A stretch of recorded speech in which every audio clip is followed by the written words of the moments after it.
Hi, lovely people. This is Queasy. We live today. Today is a very special day to me. Yeah, and I'd love to make everybody know. Today is the 27th of July. Today is my birthday. Yeah, and today I went out to see some friends, very old friends in the Shanghai city. Yeah, had some gifts from them, my friends. My girlfriend, very beautiful girl. Much respect to her. She gave me some gifts. I really appreciate her for being with me. Yeah. Today, I'm here to speak about something very, very simple. I'll be talking about how you navigate yourself when you get to China. When you get into China and you cross the barrier of the immigration, how you move around. Before I do this, I will salute my friends around the globe. Yeah. For my birthday, I didn't really throw a birthday party. I mean, I'm not a fan of setting up big parties to let people come and drink. I tried to make meaning out of my birthday. So my birthday, I plan to donate to a special charity that I chose. And the charity is going to be the blind in Ghana. Queasy will try and donate to the blind in Ghana. So if you have any donation for any charity, please think about the blind people in Ghana. They need your help. And my birthday gift will be for the blind people. And I'm going to show you today how to navigate, how to move. To move around, you can either use a train to move here in China. In most places here in China, we move by train. The train is very cheap. We have the fast train, that's the G train. We have the train that is fast, but not as fast as the fast train. We call it a D train. And we have the K train. So I'll come to give you the Chinese names for it. So we have the G train, which is Gaotie. G train is called Gaotie. And we have the D train, which is called Dongche. And we have the K train, which is called the Manche because it's slow. It's the slowest of all the train. Man means slow, so it's the slowest of all the trains. So we have train system. Example, if you arrived in Guangzhou and you want to move to Zhejiang province, Zhejiang is in the middle of China, right? And Guangzhou is Guangzhou is at the south of China. So when you arrive at the Guangzhou airport and you want to go to Zhejiang province, you need to use a train, and you can book a train from Guangzhou city to Zhejiang province. You cannot go by car. You can only go by train. And another option is going by air. Going by plane. So we have the train system. Chinese train system is the most efficient and the fastest train system in the whole of the world. Chinese train system beats the US train system. US train system is nowhere to be compared to Chinese train system. Chinese have the fast trains US don't have. And airlines, if you are traveling within China, you can use airlines. Because example, if you are traveling from the north of China to the south of China, if you are going to use a train, a railway system is going to take you maybe about 24 hours to move from the north to the south. So to use the airline system to travel from the north part of the country to the south part of the country will be efficient. If you arrive here in China, you should take a map, look at where you are going, and look at how you get there. You can either use the train system or you can use the airlines. The next transportation system I'm going to talk to you about is the bus system. Their bus systems are very, very efficient. We have two kinds of bus system. We have the intercity bus system, and we have the city bus system. So if you are moving from one city to another, you can use the intercity bus system. But then if you are traveling within one city, then you can use that bus system too. Example, here in Shanghai, we have the bus system that moves from district to district.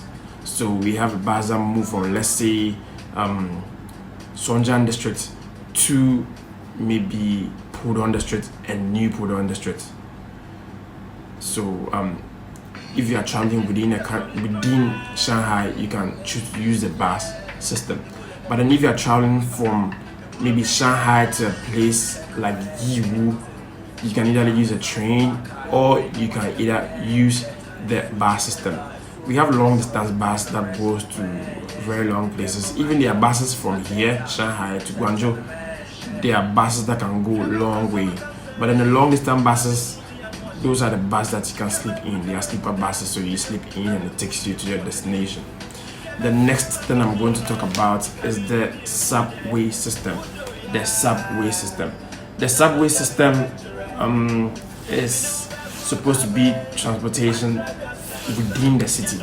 The subway system is supposed to be transportation within the city. For example, if you are moving from one district to another, instead of you to take the bus, which will take you about 40 minutes or 1 hour, you can use a subway system and it will take you about just 15 minutes. The subway system is very effective and it's very fast. I don't really know about the US subway system, but then I heard the Chinese subway system is also very competitive. Very competitive. So if you come to China, try to use the subway. In fact, for me, I use the subway most of the times. When I was living in a city called Changzhou, which is a little bit far from Shanghai, I used to go to Changzhou by subway and by train. Let me explain. When I arrived into Shanghai, I need to move from the airport to the railway station. And moving from the airport to the railway station, I want to go very fast. So I don't use a bus, I don't use a taxi because the taxi is supposed to be very expensive. And the bus will be slow. So I use a subway from the airport to the railway station. That's Hongqiao. And then from the railway station, I use the train to my destination in Changzhou. Yeah, so you can make a combination of all these. So I spoke about the bus system, I spoke about the railway system, and I spoke about the subway system. I also spoke about air transportation. The next thing I'm going to talk about is the taxis. The taxis are also efficient though, but most people use taxis for short distances over here. Example, if they are going to a place about 2 kilometers, they use a taxi. If they are going to a place about 1 kilometer, or let's say 5 kilometers, they use a taxi. Taxi is supposed to be for very short distances. So if you are coming here, please don't use a taxi to go far. If you are going to use a taxi to go far, you are going to pay a lot of money. You might be paying about, let's say, $200, $300 just to, move with a taxi if you are going to move intercity. I mean, if you are moving from one city to another and you want to use a taxi, it's going to really waste your money. So please make sure you don't waste money by using a taxi because it's for short distances. The next thing I'm going to talk about is that the Uber system. The Uber system over here, they call it Didi. So you can use the Didi Dacha way of transportation. E-bikes.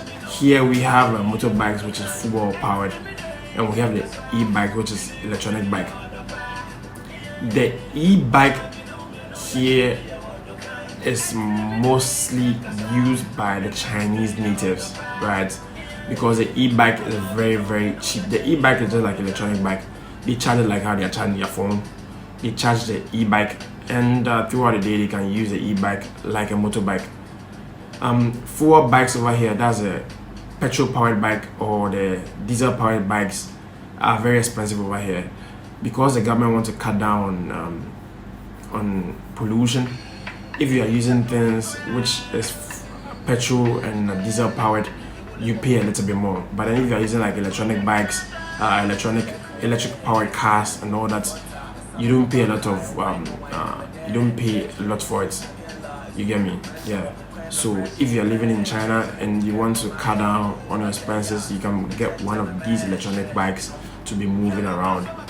One, I spoke about the train system, I spoke about the airline system, I spoke about the subway system, I spoke about the bus system, I spoke about the Didi, that is the Uber-like transportation system over here.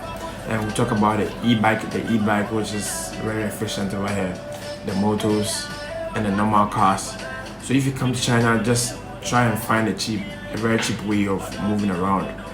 So today, quickly, this is all I have for you. If anybody has any questions, please ask me. Let me answer right away. If you want to share anything with us too, let us know. Thank you, Mr. Basil Anthony, for coming online. Thank you, Mr. Jude, coming online. Amano Samuel, thank you for coming online. Okay, if nobody has any questions, then Kwesi will say bye-bye to you. Thank you all very much for coming online. I really appreciate it. I hope to get more content and share with you. Thank you very much. God bless us all.